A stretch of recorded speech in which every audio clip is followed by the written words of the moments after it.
Então, se você tem alguma pergunta, alguma dúvida, se você gostaria de que uma coisa que eu já abordei nas palestras, nas aulas sobre o livro, sobre o Espírito Santo, sobre sua obra, sobre sua pessoa, tem uma pergunta sobre coisas práticas na igreja, disciplina, pregação, culto.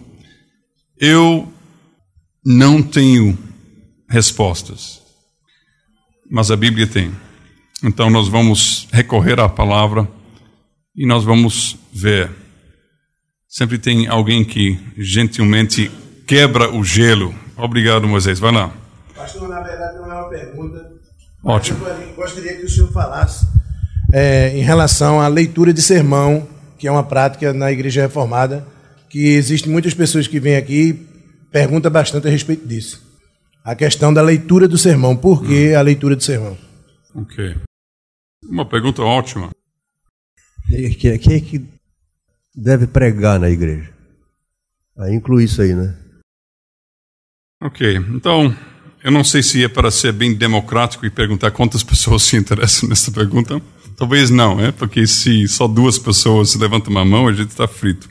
A gente vai perder a pergunta. Então vamos lá. Obrigado, Moisés, por essa pergunta, porque eu posso falar 1 hora sobre isso, sabe? Deus é um Deus que comunica.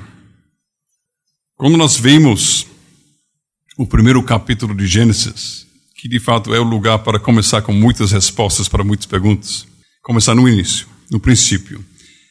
Nós encontramos Deus, alguém que não conhece nada sobre Deus. Ele pega a revelação de Deus, ele abre a revelação de Deus. E uma das primeiras coisas que ele aprende sobre Deus é verso 3 de Gênesis 1. Disse Deus. É algo impressionante que Deus criou tudo que existe por meio da sua palavra. Nós vamos para João capítulo 1. No princípio era o verbo, que podemos dizer no início era a palavra. Né?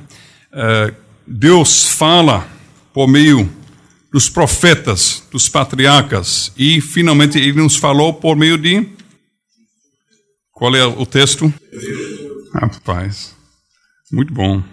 São feras, né? Muitos aspectos teologicamente falando. Então, Deus é um Deus que comunica. Deus fala. Deus quer falar com suas criaturas.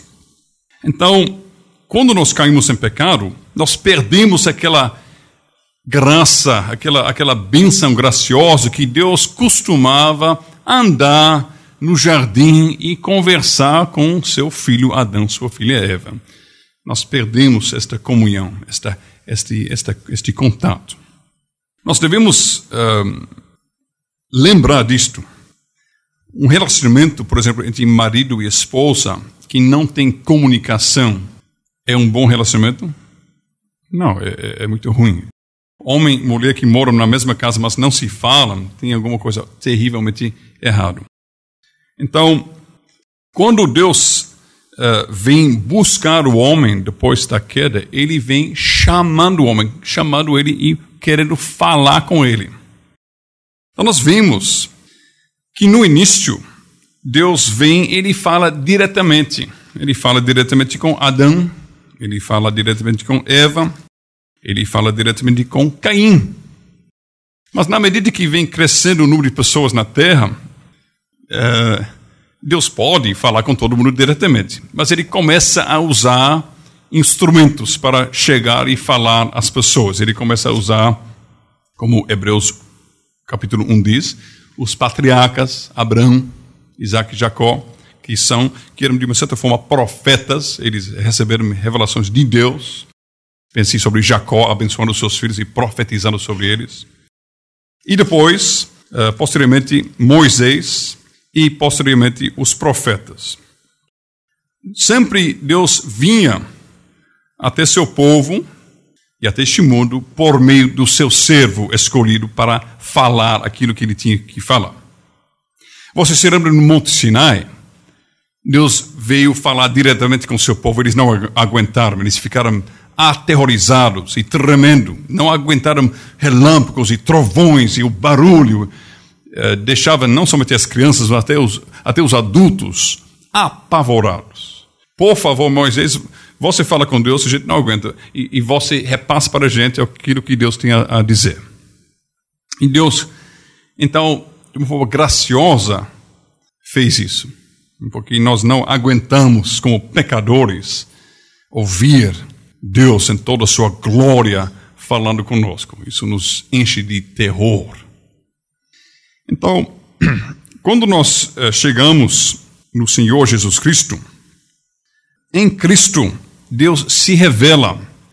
E nós vemos que, quando Jesus fala, por exemplo, em Lucas, capítulo 24, eu acho, falando com os discípulos no caminho de Emaús, ele mostra, verso 27, que Moisés e os profetas e todas as escrituras falam sobre ele. Então, todas as palavras que Deus fala no Antigo Testamento não são palavras quaisquer, mas são palavras que apontam o Redentor, que proclamam a pessoa e a obra de Cristo, que dizem, vocês são pecadores e o pecado existe, o mundo está numa situação terrível, mas vem um Redentor. Tudo no Antigo Testamento, todas as escrituras falam sobre Cristo e apontam para Cristo.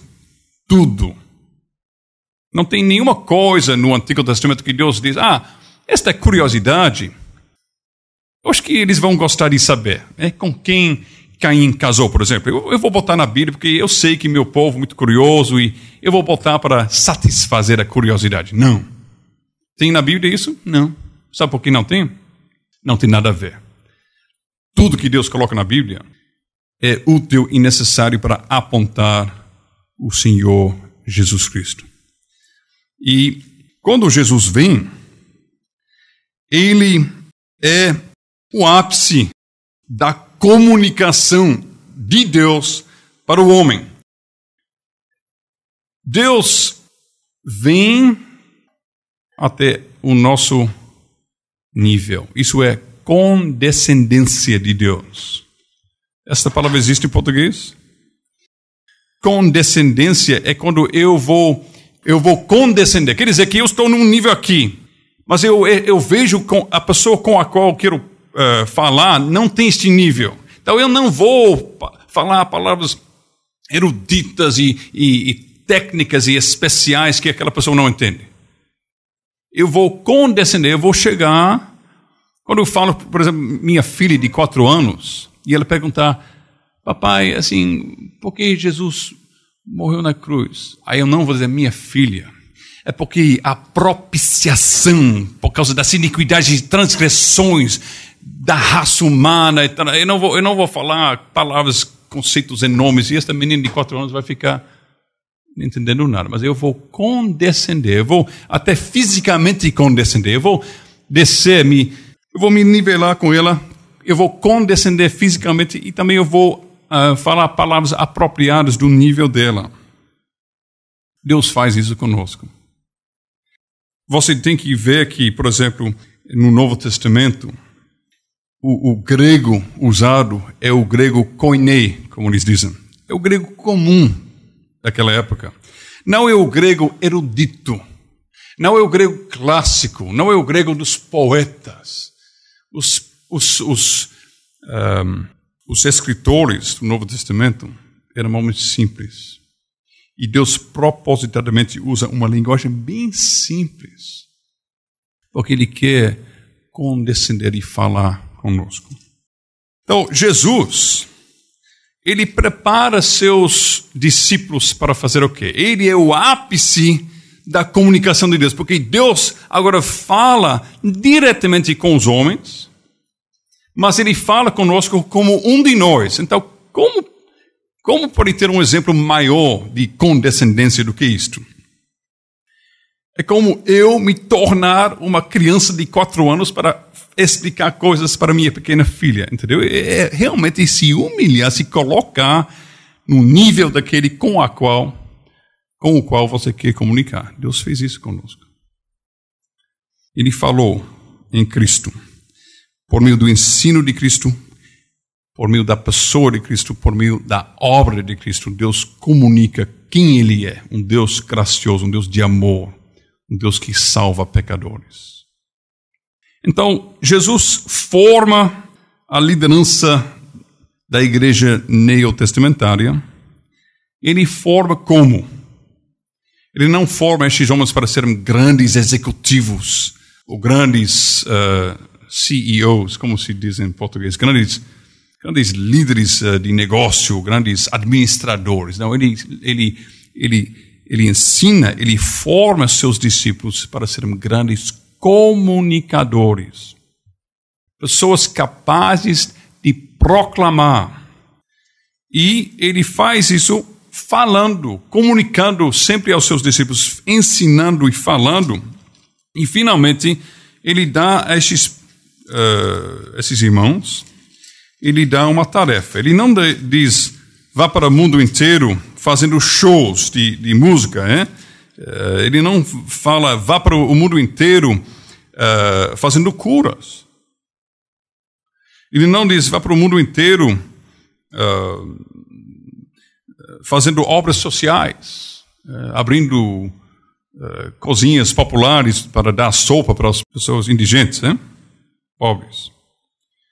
Essas coisas têm seu lugar. Mas ele diz, ide fazer discípulos, batizando-os e ensinando-os a guardar todas as coisas que tenho ordenado. Então ele manda para discipular as nações por meio de batizar e ensinar. Nós vemos isso em Paulo. Vamos para 1 Coríntios. E veja que, verso 17, 1 Coríntios, capítulo 1, verso 17. Ok, Paulo diz, porque não me enviou Cristo para batizar, mas para pregar o Evangelho. Não com sabedoria de palavra, para que não se anule a cruz de Cristo. Verso 17. Não me enviou Cristo para batizar, mas para pregar o Evangelho. Então, ele não está dizendo que Cristo não mandou os discípulos batizar, mas ele está dizendo qual é o propósito primordial do meu ministério. Batismo fica em segundo plano, pregação primeiro. E ele está sendo um bom discípulo de Jesus quando ele fala isso. Vamos para Marcos capítulo 1. Marcos capítulo 1. Vocês se lembram o que aconteceu? Jesus cura muitas pessoas em Cafarnaum. Ele cura a sogra de Pedro. Ele faz muitas outras curas. Isso tudo nos primeiros versículos, depois de versículo 21 até 34. Então, foi um dia de sucesso maravilhoso do ministério de Jesus. Multidões, pessoas de todo canto vindo, expulsão de demônios. Aí, verso 35 de Marcos capítulo 1. Tendo-se levantado alta madrugada, saiu, foi para um lugar deserto e ali orava. Procuravam-no diligentemente Simão e os que com ele estavam. Tendo-o encontrado, lhe disseram, todos te buscam.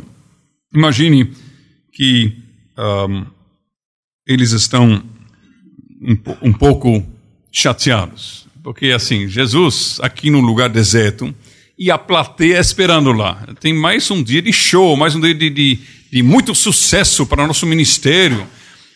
Todos te buscam, então o que está fazendo aqui onde não tem gente? Temos que atender às expectativas das multidões. Veja a resposta de Jesus. Ele não diz, é verdade, não, temos que realmente ficar com as multidões. Não, Jesus, porém, lhes disse, vamos a outros lugares. Tinha uma multidão esperando Jesus.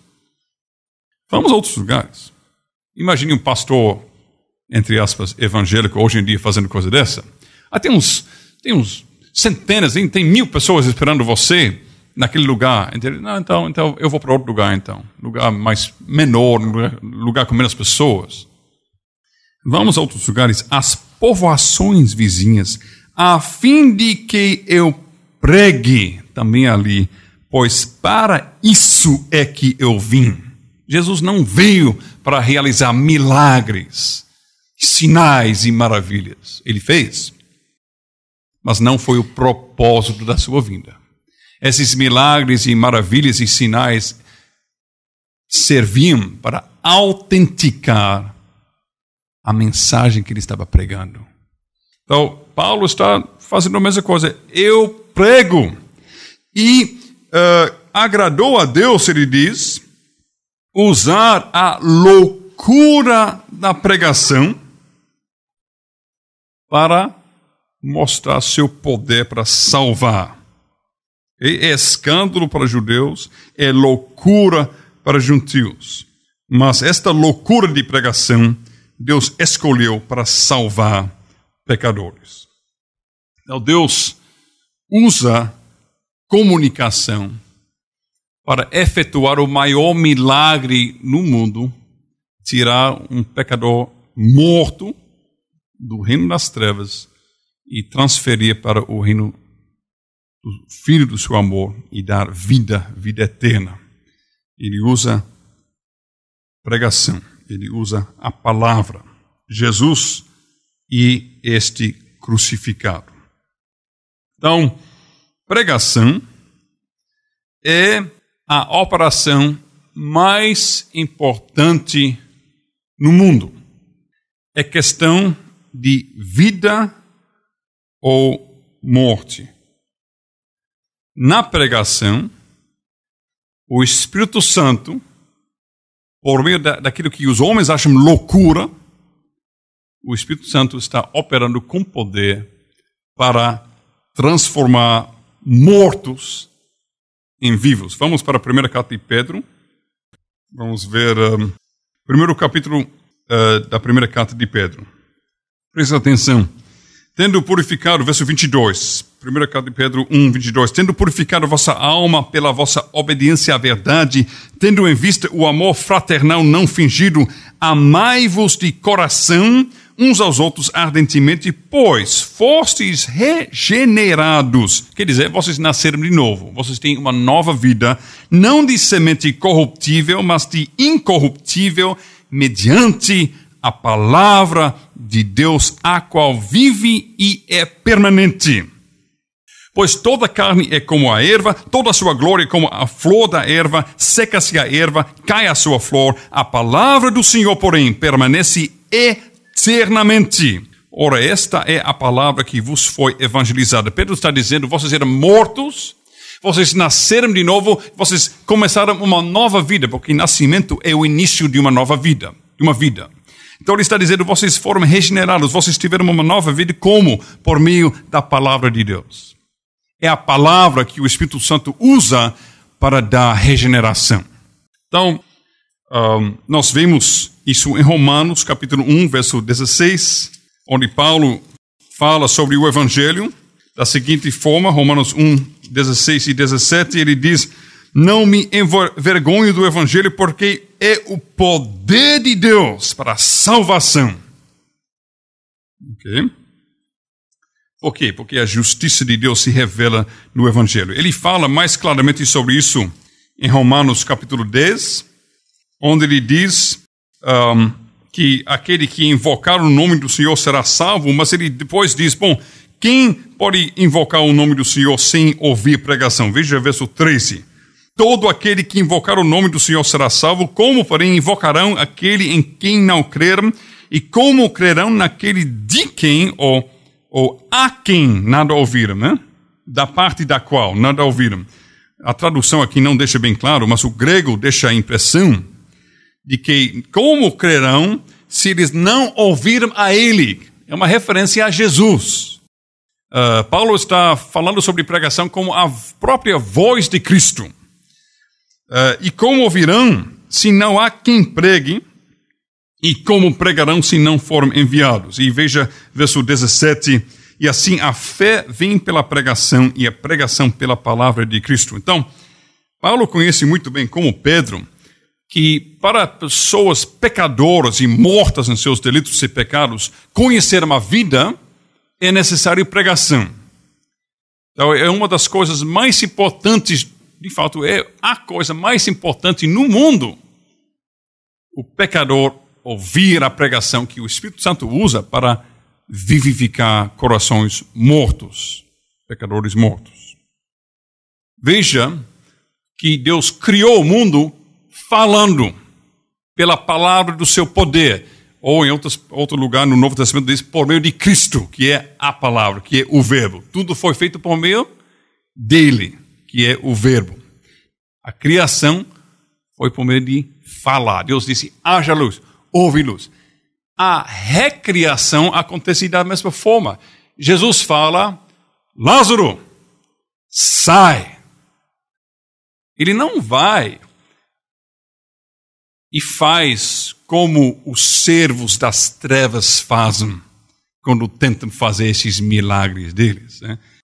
Mas vamos dizer o seguinte, ele usa a comunicação, ele anuncia a sua vontade e basta Jesus, que é Senhor dos céus e da terra, que é o Criador, porque por meio dele tudo foi criado, basta Jesus dizer, sai da cova. E Lázaro se levanta. É a voz que tem poder para criar vida e para recriar a vida. E é esta voz que nós ouvimos na pregação. E por isso, o Espírito Santo pode usar esta pregação para dar vida a pecadores mortos. Nós vimos então isso em Romanos capítulo 10 também. Então, Jesus veio para pregar, uma palavra que é usada para vivificar. Os apóstolos foram formados como pregadores, não como animadores de palco, como muitos que se dizem pastores hoje são. Os pastores de hoje, na igreja que se diz evangélica, ou são animadores de palco. Então agora os jovens vão cantar, está dizendo. E agora os velhos, o coral dos velhos. E agora as moças. E agora, imagine Paulo dizendo isso. Paulo diz aos romanos, eu estou ansioso para ir para Roma, para anunciar o evangelho, é poder de Deus para salvar.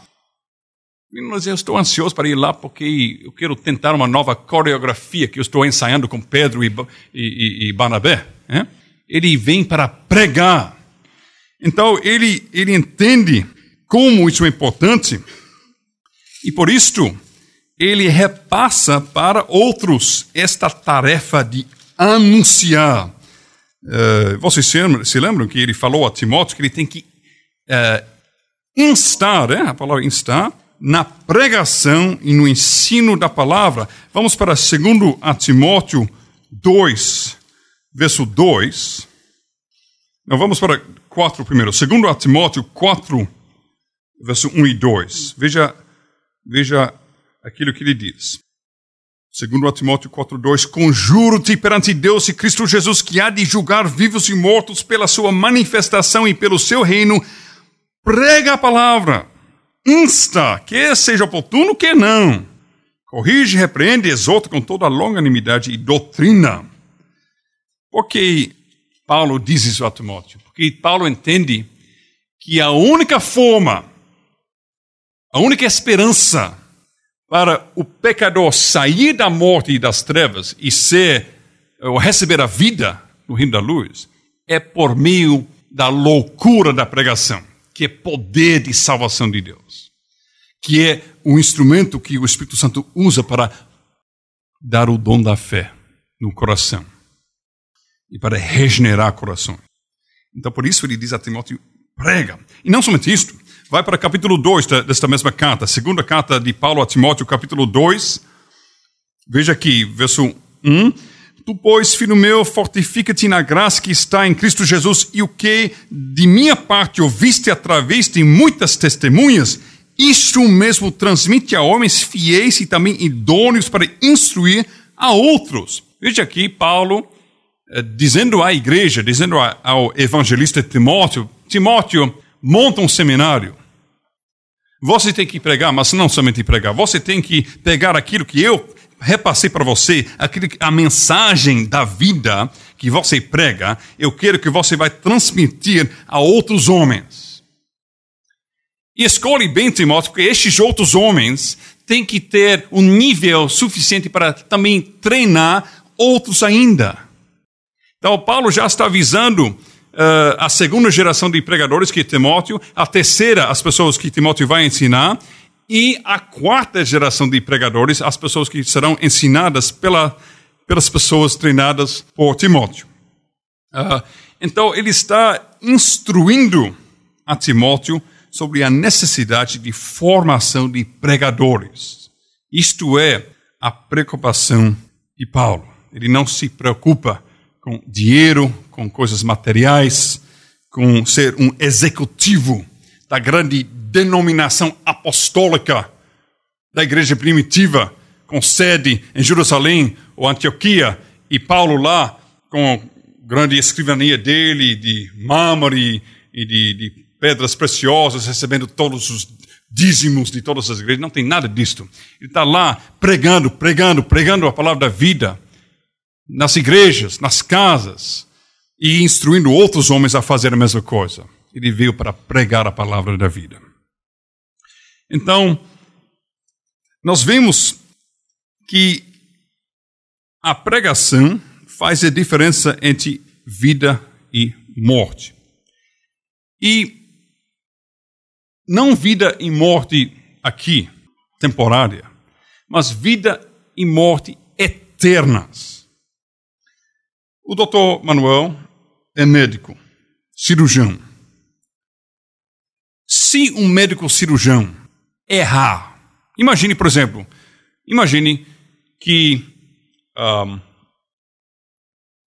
que o doutor disser: Kennedy, veja bem, eu estou cansado hoje, eu tenho uma cirurgia bem delicada, mas você faz para mim?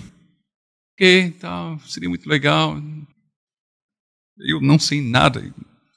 Mas esse sangue é para sair assim mesmo, tá? Aí eu vou matar a criança. Eu não sei nada disto, nada. A criança, se for sábia, vai correr quando me ver, porque eu não sei nada sobre cirurgia. Nem sei falar os nomes dos membros do corpo em português ainda, quanto menos começar a cortar um corpo humano. Então seria uma falta de responsabilidade terrível entregar uma cirurgia a alguém que é completamente ignorante o que ele está fazendo. Isso não pode, mas vai matar aquele paciente, por mais simples que seja a cirurgia. Um médico, ou alguém que quer fazer o trabalho de médico e que errar, a pessoa vai morrer. Um engenheiro, para fazer uma ponte, não sei se tem engenheiro aqui, mas se tiver um engenheiro, ele vai construir uma ponte e vai passar centenas e centenas, milhares de carros todo dia. E se ele me chama, Kennedy, você desenha do seu jeito. Tá, ok, tal. Eu desenho, não sei nada sobre... Aí fica tudo bonitinho lá, balançando um pouco, e nós inauguramos, e depois o primeiro carro entra e os outros carros, e de repente está lotado com carro, e de repente desaba. E eu não mato somente uma pessoa, eu mato centenas de pessoas. Um engenheiro que errar no prédio, na ponte que ele construiu, ele pode matar não somente uma pessoa, mas muitas pessoas. Mas isso é a diferença de vida e morte aqui. Quando um pastor errar, ele pode matar não somente uma pessoa, mas muitas pessoas. E matar não somente para esta vida, mas matar eternamente. Um pregador que não sabe o que está fazendo pode enganar ou guiar as pessoas que estão ouvindo a ele na ignorância até o inferno, a morte eterna, a morte que não tem fim. Então, nós nunca iríamos imaginar entregar uma cirurgia a alguém que não sabe nada. Nós nunca iríamos imaginar entregar a construção de uma ponte ou um prédio a um engenheiro, a alguém que não é engenheiro, que não tem capacidade, que não estudou e se preparou para isso, que não tem conhecimento da causa. E também, Deus não entrega o ofício de proclamar a palavra da vida a qualquer pessoa. Ele não faz. Na carta aos Hebreus, eu não me lembro mais da referência, mas vocês podem ler em casa e vocês vão encontrar algum lugar nesses 3 capítulos. Na carta aos Hebreus, diz em algum lugar que o sumo sacerdote não toma esta honra para si mesmo, mas ele espera ser chamado para o seu ofício.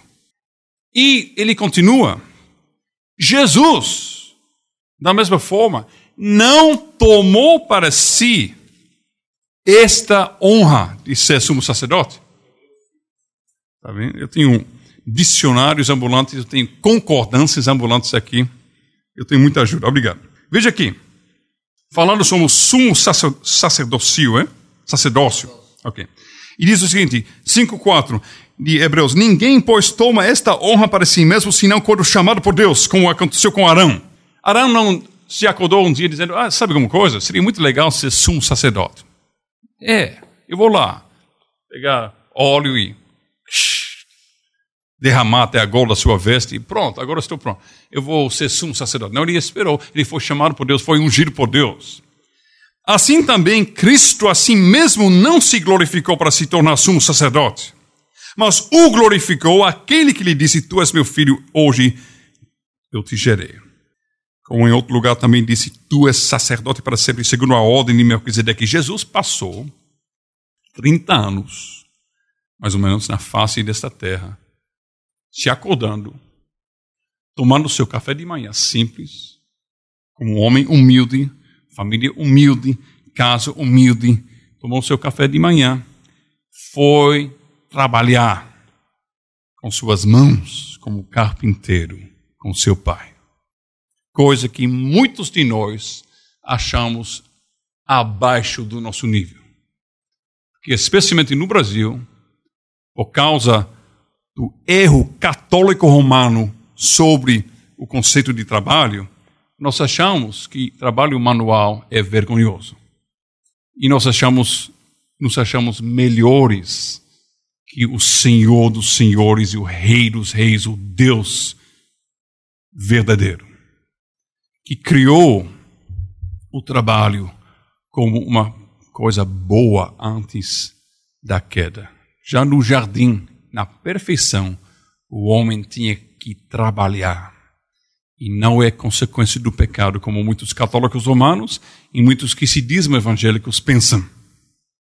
Eles têm o conceito que no paraíso Adão estava lá na rede entre dois coqueiros e Eva colocando uvas na boca.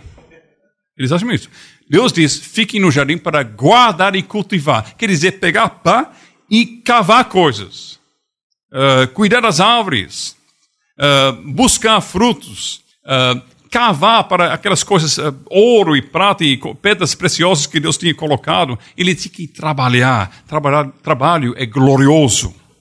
Deus fez o homem para trabalhar. E não somente trabalhar, sim, tal, gravata, tal. Então faça isso, faça aquilo. Não, trabalhar mesmo, com suas mãos. Não é vergonha, é uma coisa gloriosa. Nosso Senhor, por 30 anos, chegou na hora, quando seu pai saía, o Senhor Jesus não ficava fazendo nada e de repente quando o patrão voltava, ele de repente estava trabalhando. Jesus trabalhou fielmente, com alegria, porque tudo que ele fazia com suas mãos, ele fazia para o seu grande patrão, seu Pai celestial. Ele esperou, e esperou, e esperou. Aquele que é Deus esperou o seu chamado para o ofício. Isso é diferente, né? Hoje, alguém está andando no ônibus e ele ouve alguém pregando e eu vou para aquela igreja evangélica. À noite ele entra na igreja, fica emocionado com a música do coral e levanta a mão, aceita Jesus. Nem sabe quem é Jesus, nem sabe que ele é pecador, nem sabe nada sobre o pecado, sobre a queda, sobre a criação, mas ele aceita Jesus. O outro dia está pregando. Eu estou exagerando um pouco, mas você sabe como é. Jesus esperou 30 anos. Se alguém tivesse direito para falar, para se auto-chamar para ser pregador, era Jesus. Tudo que Jesus fala é a palavra de Deus. Jesus é Deus. Quando ele falava qualquer coisa, Deus estava falando. Mas ele esperou. Seu batismo no Jordão. Naquele momento, o Espírito Santo desceu sobre ele. Ele já tinha o Espírito Santo, Ele é Deus, o Espírito Santo habita nele.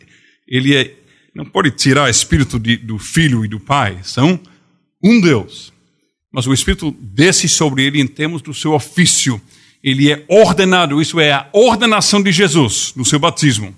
E aí ele começa com seu ministério. E daquele momento em diante ele começa a fazer o quê? A pregar. Jesus esperou a sua ordenação para pregar.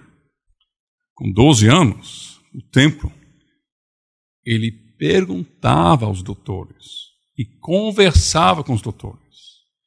Se ele fosse, como muitos que se dizem evangélicos hoje em dia, Jesus com 12 anos estava em pé, em cima de uma cadeira, pregando aqueles doutores, não é verdade?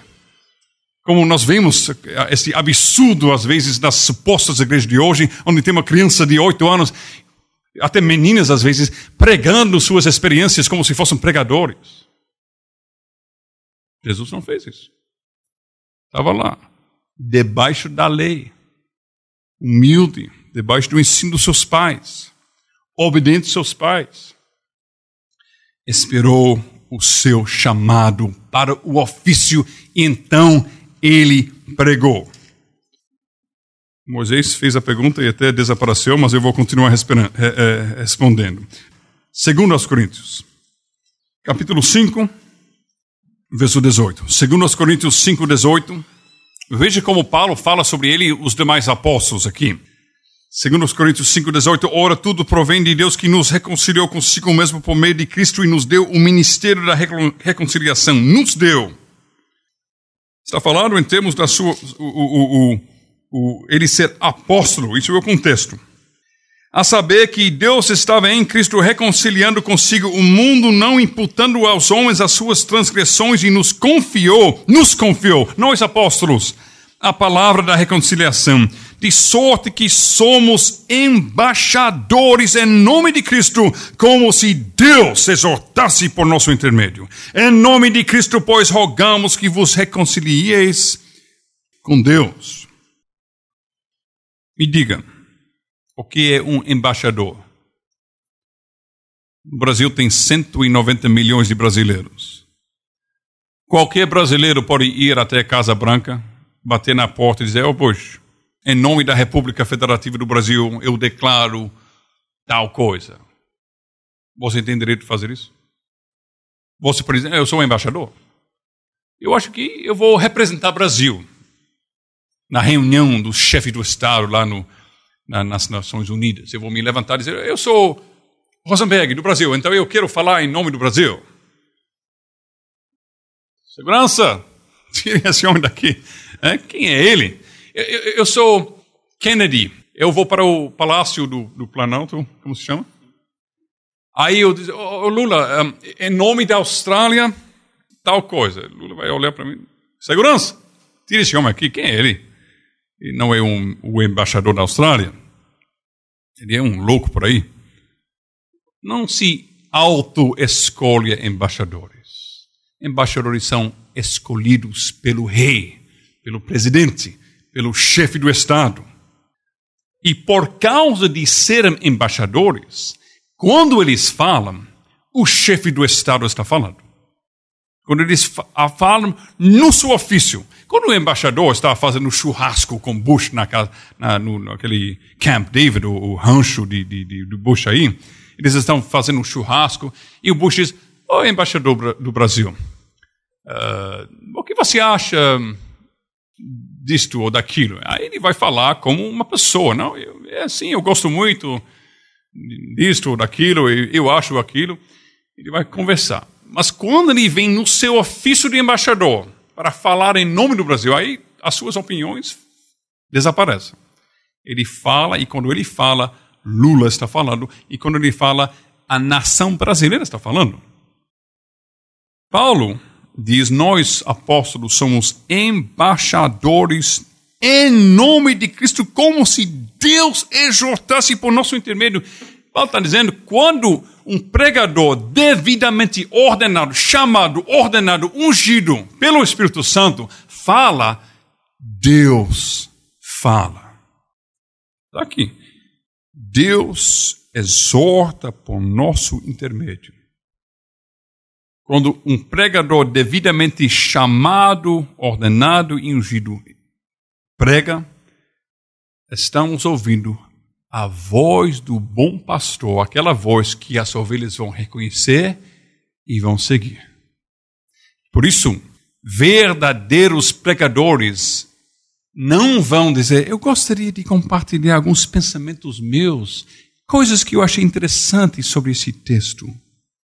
Um verdadeiro pregador não pode dizer: não, estava pensando que eu gostaria de compartilharmos um pouco sobre os pensamentos neste texto e algumas coisas. Não, ele vai dizer: assim diz o Senhor.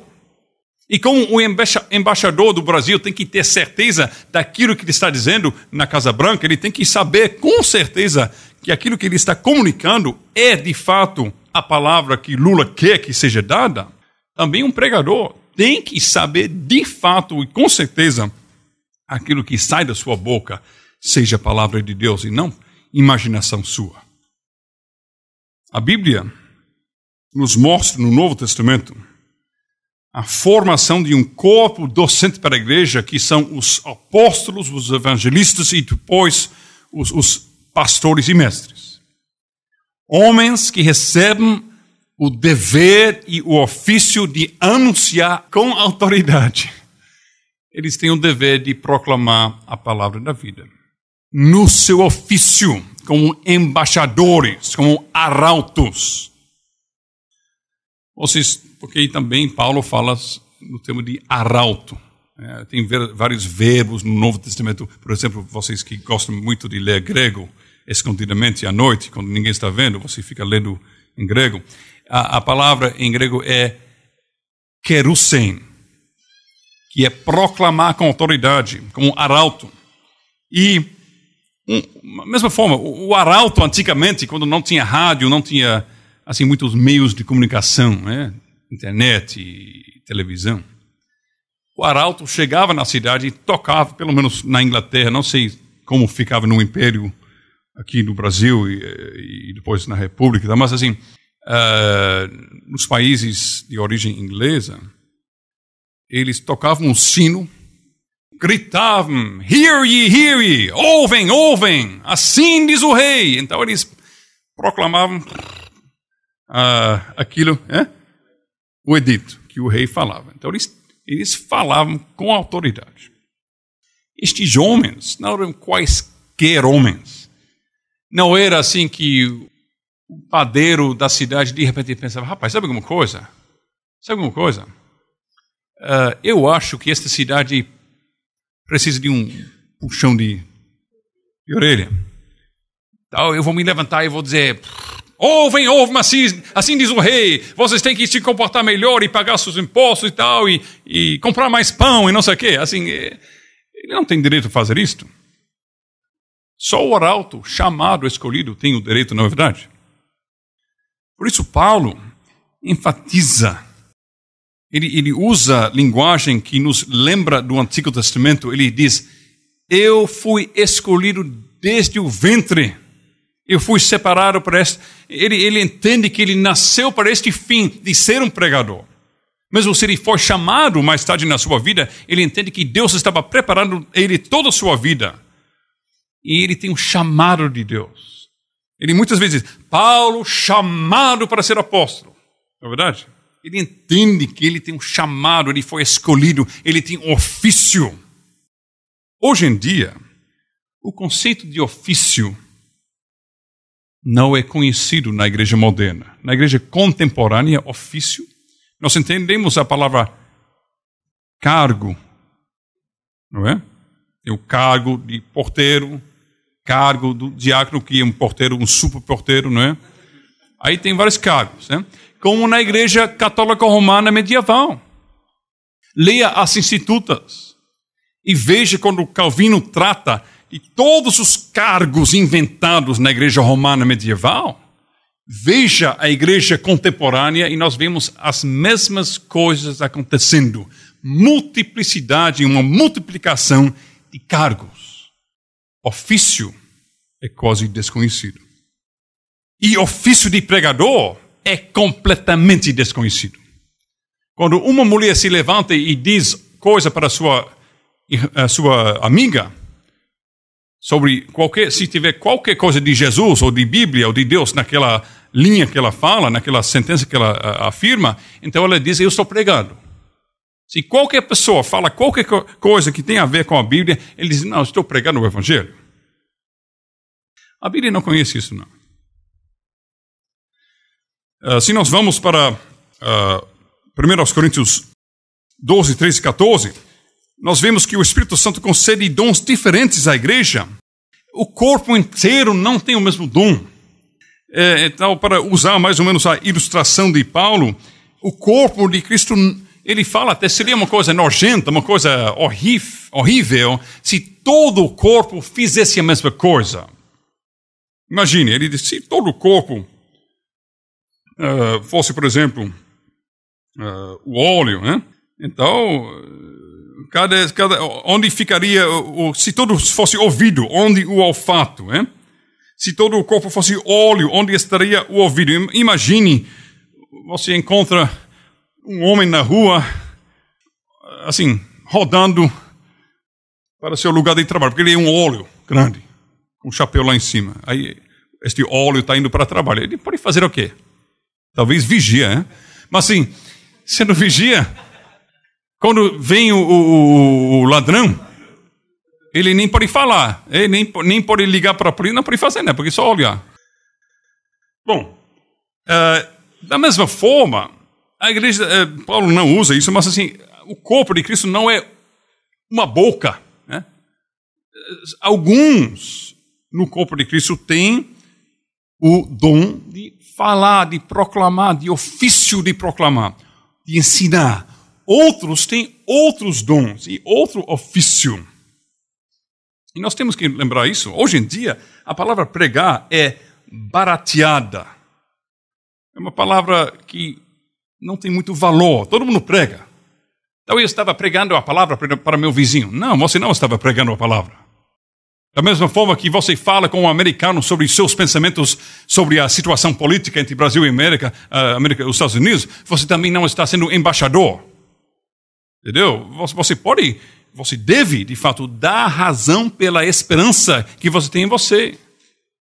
Você deve testemunhar sobre Cristo por sua vida e também por seu falar. Mas você não pode pregar, porque pregar pertence ao ofício de pregador. E veja, mais uma vez, Romanos capítulo 10. Como podem pregar se eles não forem enviados? Nós estamos tão longe do conceito bíblico sobre pregação que nós não entendemos nem o que é ofício, também não entendemos o que é ser enviado ou consagrado. Paulo, por exemplo, me diga, Paulo se acordou um dia dizendo, sabe alguma coisa, eu sou pregador, já fui ordenado pregador, então eu acho que eu vou fazer algumas viagens missionárias. Eu mesmo vou decidir qual será meu campo de trabalho e onde eu vou pregar. Foi assim, né? Foi assim mesmo? O que aconteceu? Qual é a referência?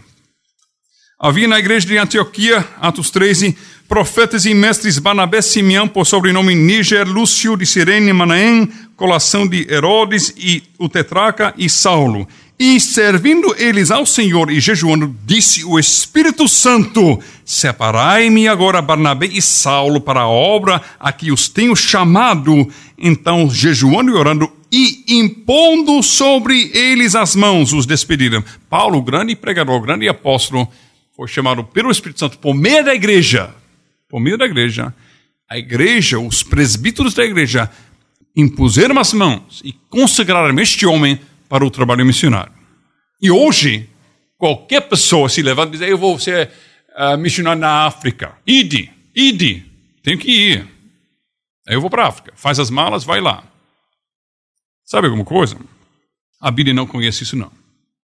A Bíblia conhece pregadores escolhidos por Deus, consagrados por Deus por meio da igreja, ordenados por Deus por meio da igreja, ungidos por Deus pelo Espírito Santo, enviados por Deus por meio da igreja. Isto é o padrão bíblico.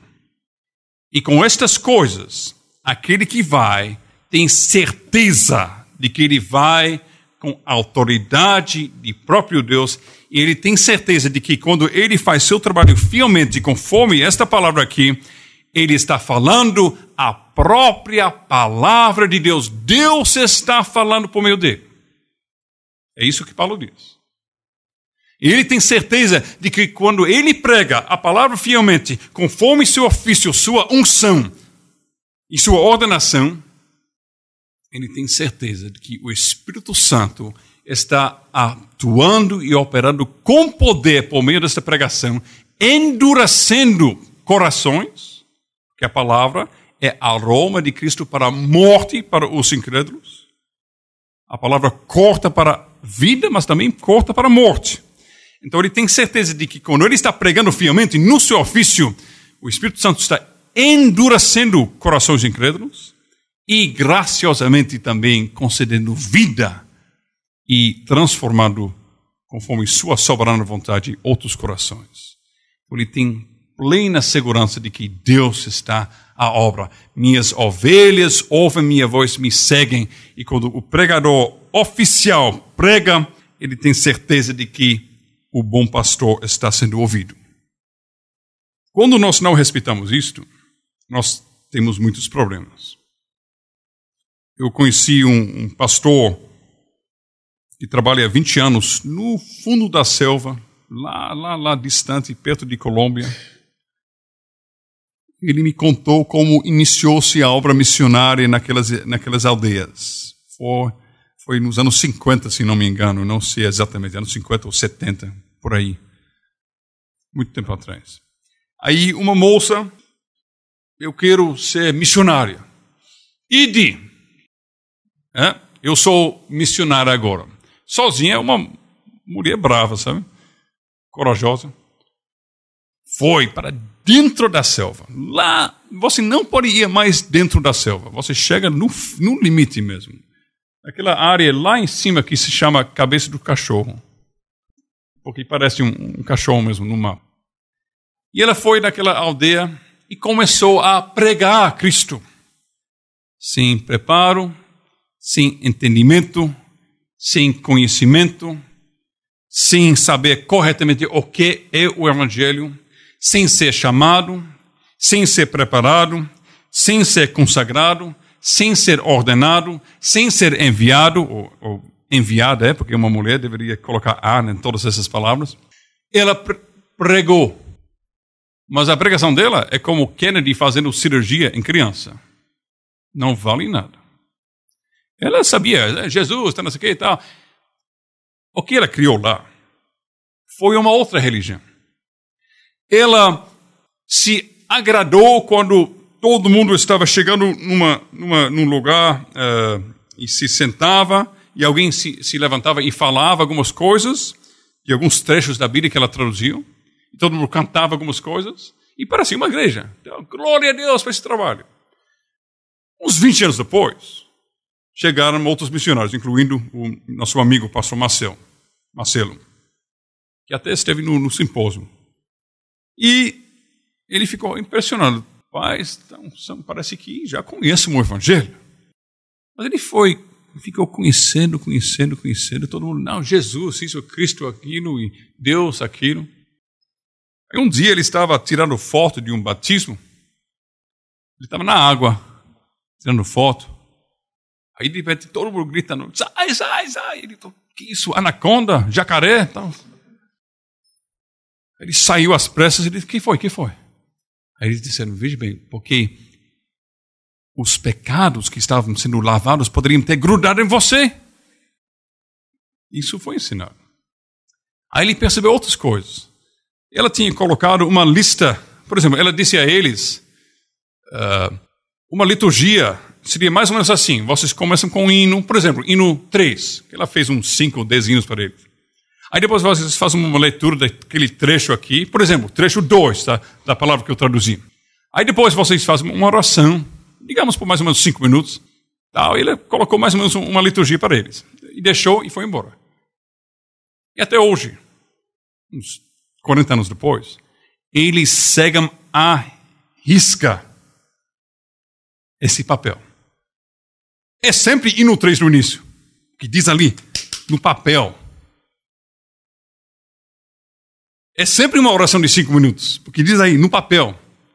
Então ela criou uma religião que não entende nada sobre o que significa o batismo, que não entende nada sobre como os pecados são lavados, que não entende nada sobre culto verdadeiro a Deus, em espírito e verdade, que é só seguindo algumas regras e imitando alguns ritos externos, sem entendimento, sem verdadeira conversão. E esse missionário, o pastor Marcelo, tentou mudar as coisas. Ele disse, não, veja bem, a oração pode ser 4 minutos e meio também, por exemplo, assim. Pode ser hino 5 também. Ele quase foi morto, porque eles entendiam esse papelzinho como igual às Sagradas Escrituras, ou maior. Aí depois ele começou a ver mais coisas. Quando tinha Santa Ceia, todo mundo se juntava a noite antes e, veja bem, eu pequei, eu roubei um porco do meu vizinho, eu confesso, tá? Eu roubei e tal, eu envenenei meu amigo porque ele me chateou, então eu envenenei ele, talvez e tal, cometi adultério então, com fulano, todo mundo, ele ficou, rapaz, que pessoal tão crente, assim, eles estão confessando seus pecados antes da Santa Ceia e buscando perdão no Senhor Jesus Cristo e ceando, tal, não sei o quê. Aí eles falavam isso, tal. Depois da Santa Ceia, voltar para roubar mais pouco, fazer mais prostituição e adultério, porque, não, vem mais uma ceia, então a gente vai ficar perdoado mais depois, entendeu? Um conceito católico romano do sacramento, entendeu? Você peca à vontade, depois a missa vai apagar tudo e você começa de zero de novo. Então, é isso que acontece quando alguém que não tem entendimento da causa prega o evangelho sem ser consagrado, escolhido, separado, ungido e enviado por Deus por meio da sua igreja. Isso dá em algo que não produz os efeitos devidos. Eu não estou dizendo que Deus não pode usar até o erro de alguém com mais entendimento, pode até ir para um lugar distante, até pode falar sobre Jesus e até pode conseguir, pela misericórdia de Deus, que algumas pessoas verdadeiramente vão se converter. Da mesma forma que eu, com muita sorte, talvez até conseguiria abrir uma criança e pegar um fio e fechar de novo e a criança talvez não vai morrer, mas o fato que teve isso não significa que foi uma coisa sábia, uma coisa boa, entendeu? Nós não devemos ser levados pelo pragmatismo. O fato é que a Bíblia não conhece outra coisa do que pregação por pessoas chamadas a este ofício. Então, 1 Timóteo 4,14, não te faças negligente, a gente foi para 2 Timóteo, né? Não te faças negligente para com o dom que há em ti, o qual te foi concedido mediante profecia, com a imposição das mãos do presbitério. Os dons foram dados por meio da imposição de mãos, os dons especiais do Espírito naquela época, mas também um dos dons mais maravilhosos que o apóstolo enfatiza é o dom de ensino na igreja. A única razão que Paulo fala tanto sobre o dom de falar em línguas é porque tinha problemas em Corinto. Eles estavam exagerando esse dom, então ele falou muito sobre isso para corrigir o exagero. Mas quando Paulo não está sendo levado a falar sobre dons para tratar um problema, ele gosta de falar sobre dons de ensino. Veja Efésios 4. E este dom que Timóteo recebeu para ensinar, para pregar. Veja Efésios 4, onde fala, verso 7, e a graça foi concedida a cada um de nós segundo a proporção do dom de Cristo. Por isso diz, quando ele subiu às alturas, levou cativo o cativeiro, concedeu dons aos homens. E veja verso 11, e ele mesmo concedeu, veja o mesmo verbo, concedeu esses dons, ele concedeu uns para apóstolos, outros para profetas, outros para evangelistas e outros para pastores e mestres. São os ofícios de ensino que são dons do Espírito Santo. Por quê? Porque edifica o corpo de Cristo, une o corpo de Cristo, faz o corpo de Cristo crescer em amor um para com o outro e todos para com Cristo. Faz o corpo crescer em unidade, um membro com o outro, e todos os membros crescendo em unidade com o cabeça, que é Cristo. Tudo isso acontece por meio do dom da pregação e do ensino. Esses ofícios, apóstolo, profeta, evangelista, pastor e mestre, têm a ver com ensino, com pregação. E são dons recebidos do alto. E são concedidos por meio da consagração da igreja. Então, já que a Bíblia vê pregação como algo que é questão de vida ou morte, isso já nos leva a nos perguntar por que tantas supostas igrejas hoje colocam pregação de lado e enchem o suposto culto com qualquer bobagem. Essas igrejas, entre aspas, estão proclamando, por meio dos seus cultos, nós odiamos pecadores. Vá para um culto onde não tem pregação, onde a pregaçãozinha abria depois de 1 hora ou 1h30 de gritaria e de animação de palco, depois abre um texto e fala algumas coisas, alguns pensamentos particulares e fecha a Bíblia de novo. Onde tem falta de pregação verdadeira, aquela igreja poderia botar uma placa: igreja que odeia pecadores e gosta de mandar e enviar muitos pecadores para o inferno. Porque esta igreja está retirando do pecador a única chance que este pecador tem para ser salvo. Para ser salvo, este pecador não precisa ver coreografia. Porque o budista, o espírita, a pessoa que crê em Confúcio, confucionista, ele pode ir para o teatro e participar e ver um teatro, uma coreografia, um concerto de música. Assim, o que esse pecador precisa para viver é ouvir a voz de Deus. Ele precisa ouvir aquela pregação pela qual o Espírito Santo bate no coração de pedra, quebranta o coração de pedra e produz nova vida.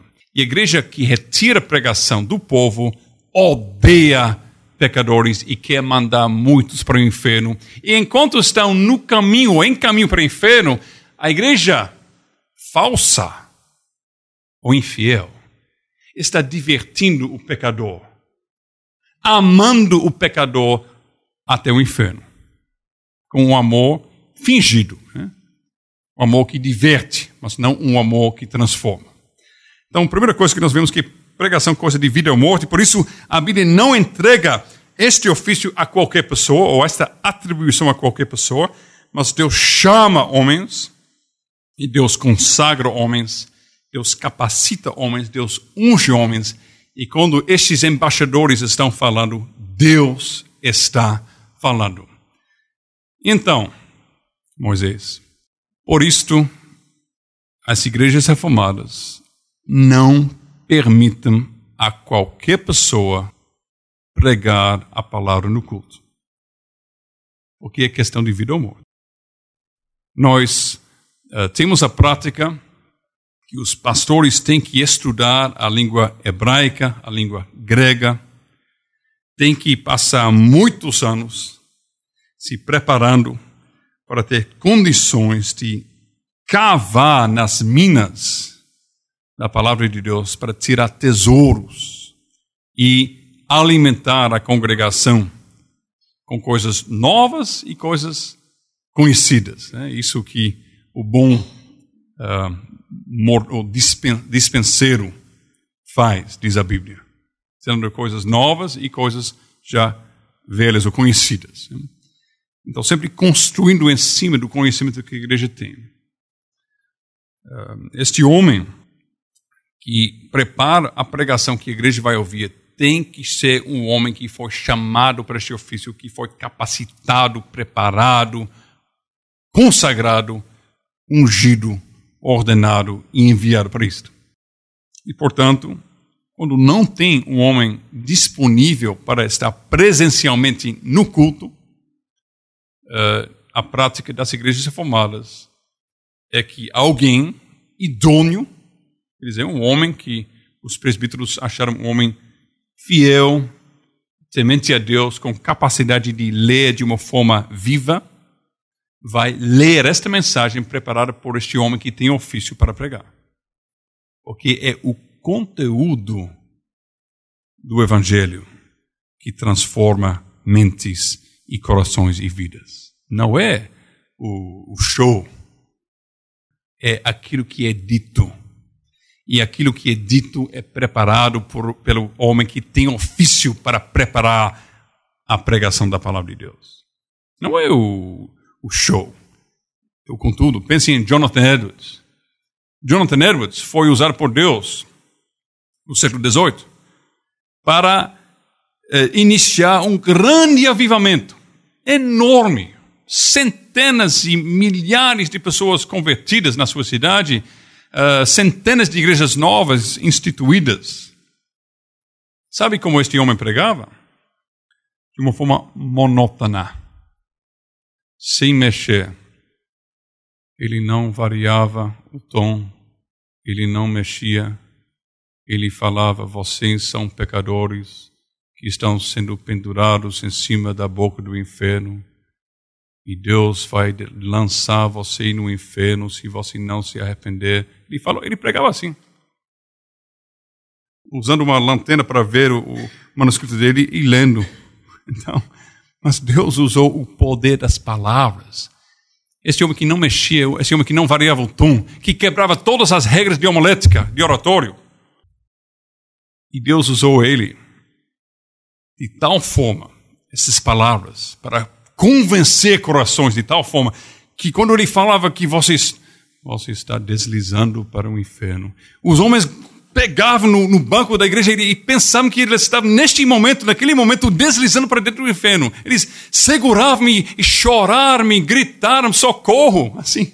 Então, por causa do conteúdo da mensagem que o Espírito Santo usa para convencer o pecador do seu pecado. Então, isso explica, eu espero, a prática das igrejas reformadas em só usar pregações feitas por homens que têm o ofício de verdadeiramente pregar a palavra de Deus. Moisés, muito obrigado, porque eu não tinha estudo e você me deu um estudo agora. 5 minutos de réplica.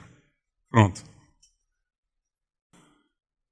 Bom, então, aproveitando o que o pastor falou, eu queria só que o pastor comentasse a respeito da prática de alguns seminaristas, né, ainda não ordenados, terem a oportunidade em algumas igrejas de pregarem. O seminarista que recebe, muitas igrejas têm esta prática, que durante o seu preparo, o seminarista recebe, num certo momento, o direito de falar uma palavra de exortação ou encorajamento na igreja, uma pregação. Isto não é algo que foge desses princípios que eu passei uma hora falando. Porque este homem está sendo preparado para o ofício. E ele recebe da igreja, dos presbíteros, porque quem supervisiona o ensino da igreja não é o pastor. São os presbíteros, junto com o pastor, que tem que prestar contas a Deus. Se os presbíteros querem abrir mão e deixar o pastor falar qualquer coisa, convidar qualquer pessoa para o púlpito, eles podem fazer, mas eles vão responder a Deus um dia.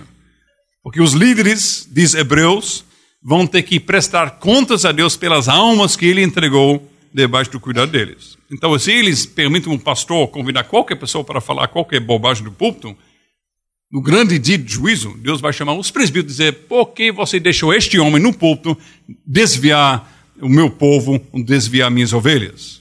Não, mas foi o pastor que tinha o direito. Não, vocês são líderes da minha igreja e vocês vão agora prestar contas pelas almas que eu coloquei debaixo dos seus cuidados. Então, com esta autoridade que eles têm, e vendo este homem que, dentro de um processo da igreja, é separado para caminhar para o ofício, eles abrem uma exceção para ele, de uma certa forma, falar a palavra de Deus. Ele faz isso, normalmente, numa igreja firme e séria. Ele faz isso não despreparado, mas já com um certo nível de preparação. Ele faz isso supervisionado, ele é avaliado. Então, ele, pelo menos em muitas igrejas que eu conheço, ele tem que fazer isso somente depois de uma avaliação e de passar por várias etapas. Da mesma forma que alguém que está estudando medicina, ele faz sua residência, eu não sei como se chama em português. E fazendo sua residência, ele não chegou, eu não conheço todos os termos, mas ele não chegou totalmente a ser um médico assim plenamente, mas ele é residente, não é? Mas ele já tem o direito de fazer muitas coisas que pertencem ao trabalho do médico, não é verdade, doutor? Por quê? Porque ele não é qualquer pessoa. Isso tem a ver com ele caminhando para esse ofício. E tem alguns ofícios que você precisa de fazer parte dessa preparação, aprender com mão na massa, como se fosse. Você não pode só fazer tudo intelectualmente e academicamente e de repente ser lançado na profissão sem ter experimentado. Okay? Então, isso não é contra, mas se encaixa completamente com esses princípios. Mais uma pergunta? As pessoas, tem muita gente chegando que tem acesso a púlpitos nas igrejas onde congregam e hoje conhecem a fé reformada, hoje participam de um estudo que fala sobre quem deve pregar ou não. Qual seria a atitude dessas pessoas? Continuar usando o púlpito até para tentar pregar a verdade ou só ouvir? Ok, uma boa pergunta. Tem muitas situações diferentes. A resposta a essa pergunta depende muito sobre quem é, como ele está fazendo, que tipo de igreja ou grupo religioso que ele faz parte. Mas a primeira coisa, se nós queremos ser fiéis à palavra de Deus, é reconhecer nosso status perante Deus, perante a igreja. Se eu não tenho ofício, eu devo reconhecer isso. Eu não devo usar a terminologia que é reservado ou reservada para o ofício. Eu devo tomar cuidado com minhas palavras. Eu não dizer, eu vou pregar, você sabe pregar? Não, eu vou abrir a palavra e falar sobre esse texto. Eu acho que humildade e respeito para com o cabeça da igreja exige de nós reconhecimento de quem nós somos, ou quem nós temos, ou quem nós não temos. Então, nós devemos reconhecer se nós não temos ofício, e nós não temos ofício. Mas se no grupo religioso ou na igreja que não tem entendimento sobre essas coisas, eles abrem o púlpito para eu ensinar a palavra, e se, às vezes, na terra dos cegos, o homem com um olho é rei, não é? Então, assim, talvez, imagine que eu estou numa igreja que não tem muito conhecimento da palavra, nem os oficiais. A primeira coisa que eu tenho que ter é muita humildade. Deus nos livre de dizer, tá vendo, esses pastores aqui nem sabem nada, porque eu tenho lido Berkhoff, eles nem sabem nada, eu sou muito mais inteligente, muito mais conhecedor da fé. Não, se você fala assim, você não sabe nada da fé verdadeira. Porque uma das coisas sobre a fé verdadeira é que produz o Espírito de Cristo em nós. E um espírito de paciência, de amor, de humildade, de me colocar para baixo e colocar outros para cima. Então, eu não posso... Arrogância, soberba, e pensar que eu sou muito melhor do que outros, não vem de Cristo, não. Não vem do Espírito, não. Vem do inimigo. E vem da nossa velha natureza. Então, nós devemos nos humilhar profundamente, mesmo numa igreja que está com muitas falhas, muitos erros até terríveis. Eu tenho que reconhecer o quinto mandamento.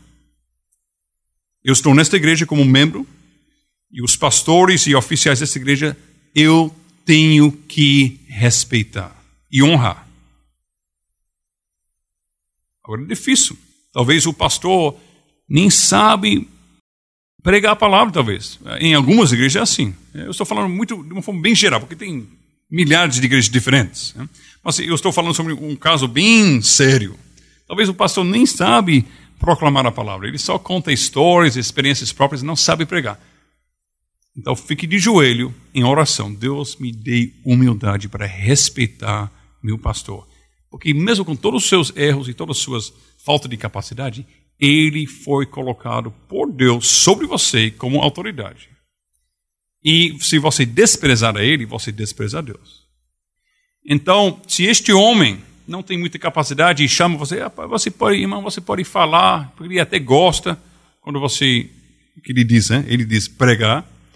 Então, tudo bem. Mas faça isso com maior humildade.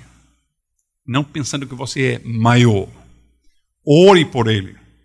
Para Deus, talvez trocar o coração dele para ele ver mais e mais a grande responsabilidade do ofício dele.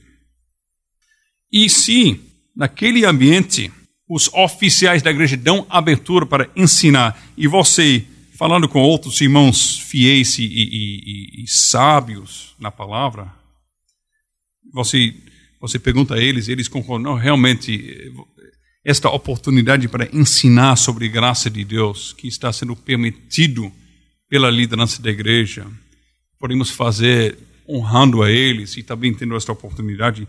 E, de fato, o ensino que estamos passando é muito mais firme, muito mais proveitoso do que o ensino que normalmente tem.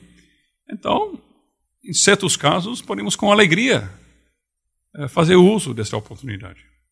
Mas sempre lembrando, quando nós falamos, eu estou falando como um irmão em Cristo. E eu estou compartilhando coisas que Jesus, em sua misericórdia, me mostrou e me ensinou.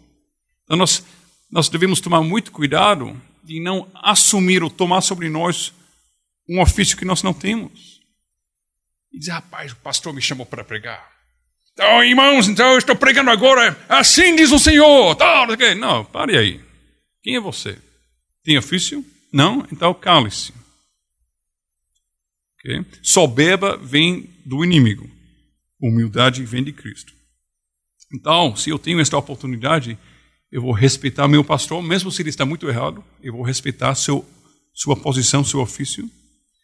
E eu vou dizer, irmãos, pela graça de Deus, eu tenho algumas coisas a compartilhar. Aquele que não tem ofício pode e deve usar essa palavra. Eu tenho algumas coisas que eu gostaria de compartilhar com vocês.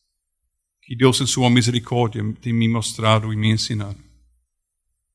Eu vejo aqui, e vejo aqui, e vejo aqui. Está vendo a diferença? Responde a pergunta? Ok. Não, eu estou querendo ler aqui o que esse catecismo maior fala sobre essa questão que nós estamos abordando. É a pergunta 158 do catecismo maior de Westminster, né? Todo mundo conhece os padrões de Westminster que foram escritos, porque somos de várias igrejas aqui, eu acredito. E os padrões de Westminster foram escritos no século XVII, lá na Inglaterra, por uma assembleia que se chama a Assembleia de Westminster, que foi vários pastores e presbíteros que se reuniram para tentar reformar a igreja inglesa, que a igreja inglesa estava muito ligada aos erros do catolicismo romano.